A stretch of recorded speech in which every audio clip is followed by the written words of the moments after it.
네, 교육부가 어제 학원폭력 대책을 내놨는데요. 눈길을 끄는 게 하나가 있었습니다. 현재 만 10세 이상에서 만 14세 미만의 학생들은 학교폭력이나 다른 범죄를 저지를 경우에도 형사처벌은 받지 않습니다.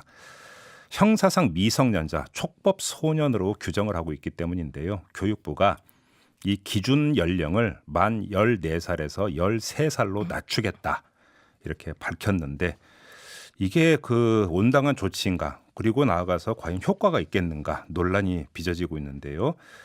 자, 전문가 직접 모시고 얘기 나눠보겠습니다. 이수정 경기대학교 범죄심리학과 교수 스튜디오로 직접 모셨습니다. 어서 오세요, 교수님. 네, 안녕하십니까. 네, 반갑습니다.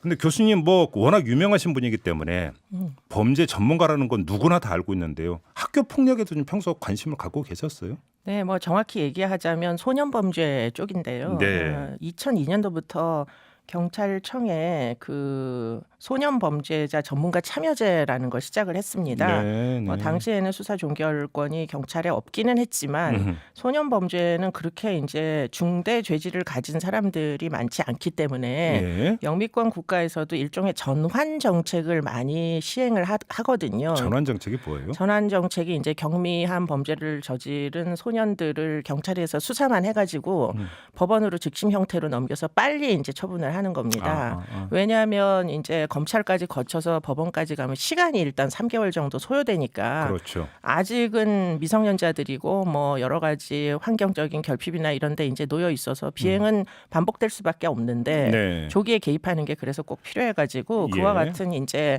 절차를 외국에서는 운영하는데 우리나라도 한번 해보자 해가지고 지금 그 일은 뭐 15년 이상 해오고 있습니다. 그러다 보니까 이제 최근에는 이제 그렇게 훈방이 될 만한 그런 아이들에 대해 가지고 사랑의 교실을 민간 기관에서 수행하도록 그렇게 하고 있거든요. 예. 일종의 이제 선도 프로그램을 운영할 수 있는 그런 이제 교육 프로그램들입니다. 그래서 저희가 사랑의 교실을 경기도 경찰청 산하의 경찰서 몇 군데에서 지금 뭐 지난 한 5년 동안 운영을 하고 있고요. 그래서 네, 뭐 네. 소년 범죄자들이 어떤 특징을 가진 아이들인지는 잘 알고 있습니다. 그래요. 알겠습니다. 그럼 한번 좀 본격적으로 여쭤볼게요. 일단 뭐 그냥 아예 그 두 갈식으로 만 14살에서 13살로 촉법소년 기준 연령을 낮추면 효과가 있을까요?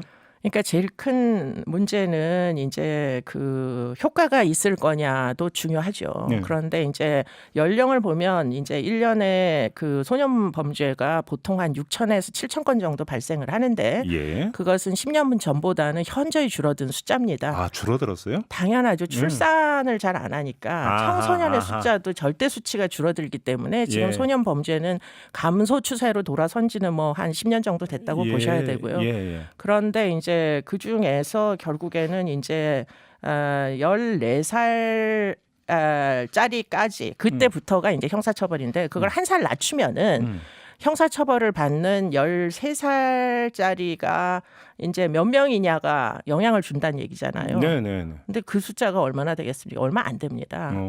1년에 기껏해야 뭐 한 몇백 명 수준, 많아봤자 몇백 명 수준이거든요. 예. 그래서 이제 뭐 나이를 한 살 낮추어서 일종의 이제 전반적으로 경계심이 생기게 하겠다. 형사처벌을 받을 수도 있겠구나. 이렇게 이제 생각하게 만든다는 데는 어느 정도 뭐 영향을 안 미치는 건 아니겠지만 네. 실질적으로 그렇게 해서 형사처벌을 받는 아이들의 숫자는 많지 않을 거라는 거죠. 그렇기 때문에 전체적으로 이제 소년 범죄의 제일 큰 문제는 과거보다는 죄질이 진전된다는 게 한 가지 문제가 있고요. 예. 또 한 가지는 그 죄질이 진전된다는 거 안에 성범죄가 굉장히 많다는 게 이게 이제 문제이고 그리고 또 다른 이제 문제 중에 하나는 그래서 어릴 때부터 비행에 빠져 들어가지고 그래가지고는 못 빠져나온다는 거예요, 아이들이. 예. 그래서 십수년 전만 해도 재범률이 한 10%대였는데 예. 문제는 지금 40%가 넘습니다.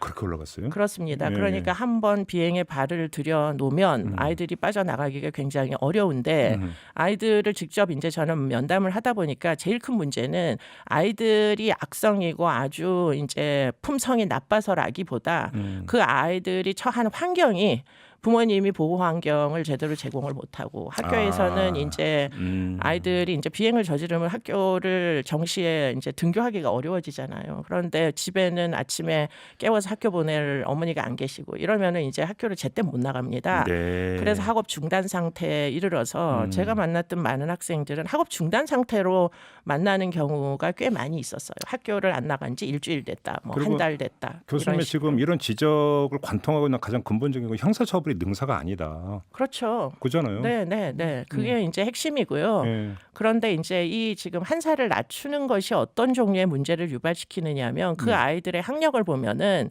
학교를 열심히 나가든 나가지 않든 중학생 아이들이 중학교 졸업장까지는 현재는 어떻게든 땁니다. 의무 교육이죠. 그렇죠. 예. 그런데 이제 중학교 1학년부터 만일 학업 중단 상태 내지는 그렇게 이제 형사처벌 등이 되면 예. 학교에서 떨어져 나가는 애들, 그러니까 예. 중학교 졸업장도 따지 못하는 아이들이 많아질 거라는 거예요. 그러니까 이 아이들의 제일 큰 문제는 같은 이제 학교를 계속 다니기를 원하는데 이제 자기가 잘못이 있으니까 학교에서는 전학을 가라. 네.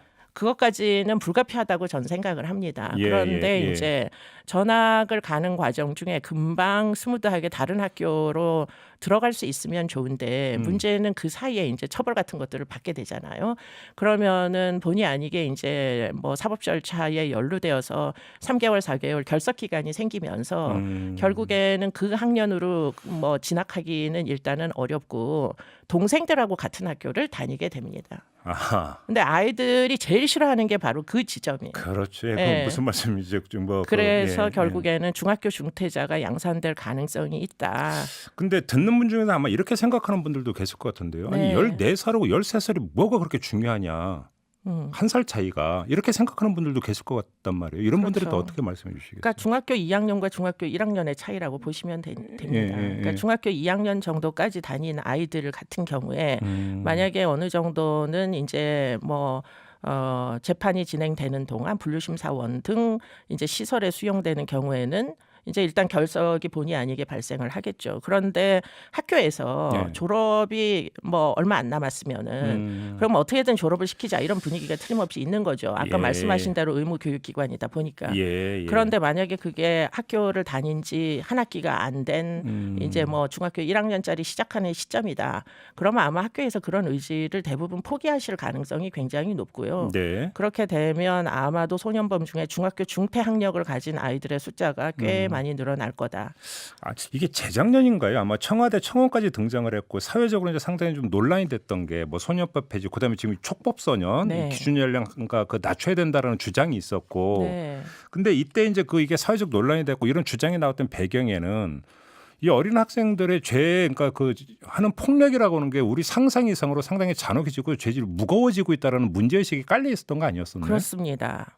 그런데 네. 문제는 이제 이런 종류의 폭력이 왜 발생하는지를 좀 더 깊이 있게 봐야 되는데요. 네네. 물론 돌발적으로 뭐 어떤 아이가 어떤 아이를 이제 흉기로 살해하기에 이르는 사건이 작년에 이제 발생을 했었죠. 뭐 가정이 해체된다는 소문을 듣고 소문을 내서 그래서 이제 일종의 보복성으로 돌발 행위입니다. 이거는 그런 일들은 저희가 어릴 때도 사실 있었습니다. 네, 예, 그렇죠. 예, 옛날에 무슨 아주 유명한 무슨 사립 초등학교에서 흉기로 살해한 사건이 있어가지고 그때도 이제 소년 범죄가 이렇게 되면 어떻게 되느냐, 막 이런 얘기가 그때도 있었어요. 그게 초등학교에서 발생했던 사건이고요. 네. 그런데 그런 이제 돌발적인 행위 말고 일반적으로 발생하는 집단 폭행 이런 것들이 왜 발생하느냐를 우리가 열심히 들여다봐야 되는데 네. 문제는 가출을 하게 되면 이 이제 기성 사회에서 이 미성년자 여자 아이들, 남자 아이들을 범죄로 유인하는 그런 이제 힘이 과거보다 현저히 높아졌다는 거고요.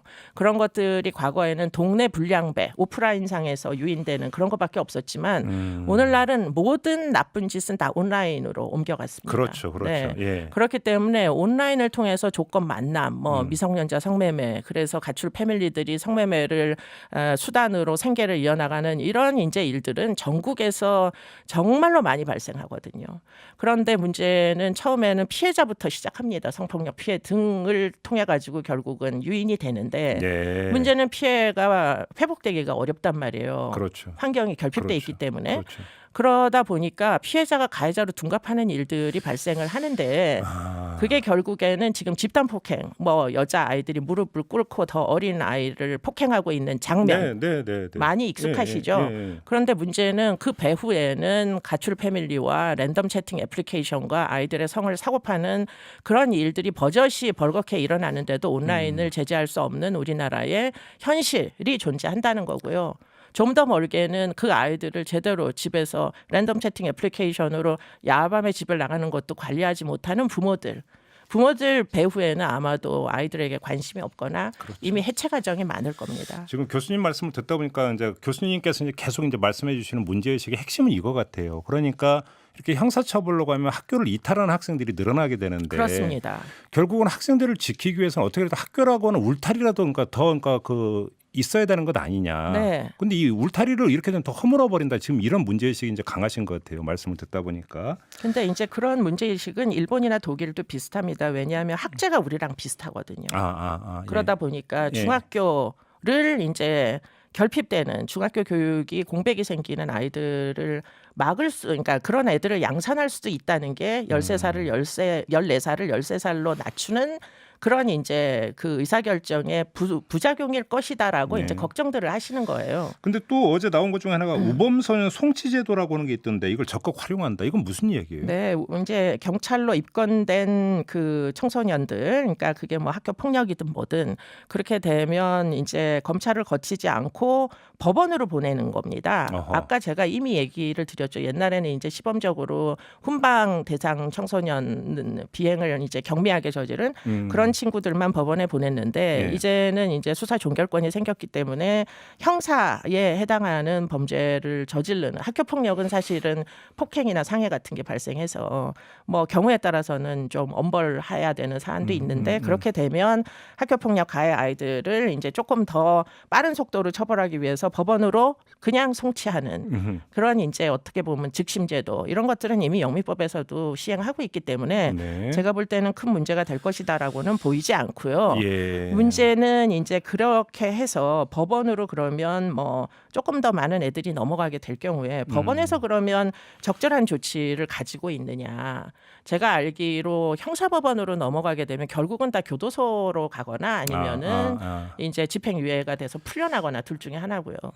소년법원으로 가게 되면 결국은 지금 이제 활용할 것들이 아이들이 학교 폭력을 했는데 법원으로 보냈을 때 버젓이 이제 피해자 근처를 왔다 갔다 하게 되면은 위험하니까 분류심사원으로 일단 보내서 분류심사원은 일종의 수용을 할 수 있어요. 그렇기 때문에 단기 심사평가를 하는 동안 수용이 가능하니까 그럼 일종의 격리가 될 것이다. 이런 종류의 이야기라서 뭐 그거는 기존에 하던 것들을 조금 더 확장한다. 나이만 범위만 넓혀서 그런 데는 사실은 큰 문제는 없을 거라고 보입니다. 다만 숫자가 늘어나게 되면은 보호관찰 처분을 많이 한다는 거예요. 1년에 한 6천 건에서 7천 건 정도 소년 범죄가 일어나는데 그중에 거의 90%가 보호 처분이 됩니다. 그러면 보호 처분이 되면 결국은 보호관찰 처분이 그중에서 제일 많고요. 극소수만 소년원을 가는 거예요. 그렇기 때문에 아주 비행력이 진전돼서 비행 전력이 보통 한 7번, 6, 7번 돼야 소년원은 가는 곳이고 그 전에까지의 아이들은 보호관찰 처분이라는 걸 받게 돼요. 알겠습니다. 네. 지금 이게 이제 부처 간 협의를 통한 것이라고는 하긴 합니다만 법무부가 발표한 게 아니라 교육부가 이걸 발표했다라는 것도 좀 그렇긴 한데요.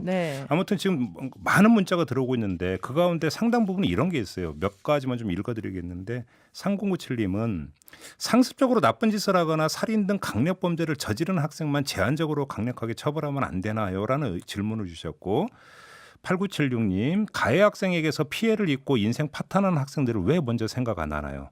그다음에 4552님 그럼 피해자는 어떻게 합니까? 가해자는 너무 가벼운 처벌 때문에 재범이 발생된다고 봅니다. 좀 비판적인 의견들이 많이 있어요. 네, 어떻게 말씀해 충분히 설득력이 있습니다. 이런 문제 의식을 갖는 것은 너무 당연하고요.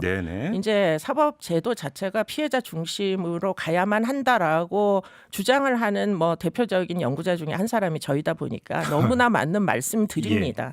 그런데 문제는 아직은 이 아이들이 사리 분별력이 좀 떨어지는 미성년자들 아직 다 발달을 안 했기 때문에 예. 만일 우리가 이런 아이들을 책임을 묻는다는 미명 아래 이제 중등 교육을 박탈하는 경우에 이 아이들이 과연 무엇이 될까 미래에. 왜냐하면 저는 소년범만 보는 게 아니라 연쇄살인범도 만나고 각종 강력범죄자들을 만나기 때문에 그 중학교 시절 동안의 학교 교육이라는 게 인간을 사회적인 규범을 내면화하는데 얼마나 사회적인 인간으로 발달시키는데 얼마나 중요한지를 너무 잘 아니까 대안이 필요하다 이런 네. 이제 이야기이고요. 그래서 제가 몇 가지 좀 대안을 한번 생각을 해봤는데 네. 지금 학교 폭력 전담 경찰관이라는 분들이 계십니다. 있죠. 예. 네, 경찰에 소속돼 있고요. SPO라고 불리는데 그분들을 좀 더 많이 뽑아가지고 학교마다 한 명씩 이제 학교 폭력이라는 건 지금 제일 큰 문제가 초기에 개입을 못 해가지고 이게 가해자와 피해자의 뭐 사실은 피해가 쌓이면서 누적돼가지고 뒤늦게 발견한다는 문제가 있을 수 있거든요. 네네. 그렇기 때문에 우리 학교의 경찰관은 누구다라는 걸 아이들이 알면 아주 네네. 사소한 거라도 쫓아가서 선생님 뭐 내지는 경찰관 아저씨 제가 어떻게 했어요 이렇게 얘기하면 당장에 개입할 수 있는 네. 학교폭력 대책위원회보다 더 조기에 개입할 수 있는 방안을 마련한다면 네. 미국은 그렇게 운영합니다. 그렇기 때문에 그렇게 아이들에게 뭔가 진전되기 전에 개입할 수 있는 그런 교육도 빨리 일어날 수가 있잖아요. 그렇죠. 그렇게 예. 해서 어떻게든 가해자도 알겠습니다. 줄이고 피해자도 줄이고 할 수 있는 방안이 없는 것은 아닙니다. 알겠습니다. 뭐 그리고 이제 특히나 촉법소년 그 연령 조정은 이제 국회를 거쳐야 되니까 사회적으로 논의할 필요가 좀 한 번은 더 있어야 될 것 같다는 이야기를 전하면서 오늘 인터뷰 마무리하겠습니다. 고맙습니다, 교수님. 고맙습니다. 이수정 경기대학교 범죄심리학과 교수와 함께했습니다. 이슈의 핵심을 꿰뚫는 예리한 시선, 믿고 듣는 진품 시사 김종배 시선 집중.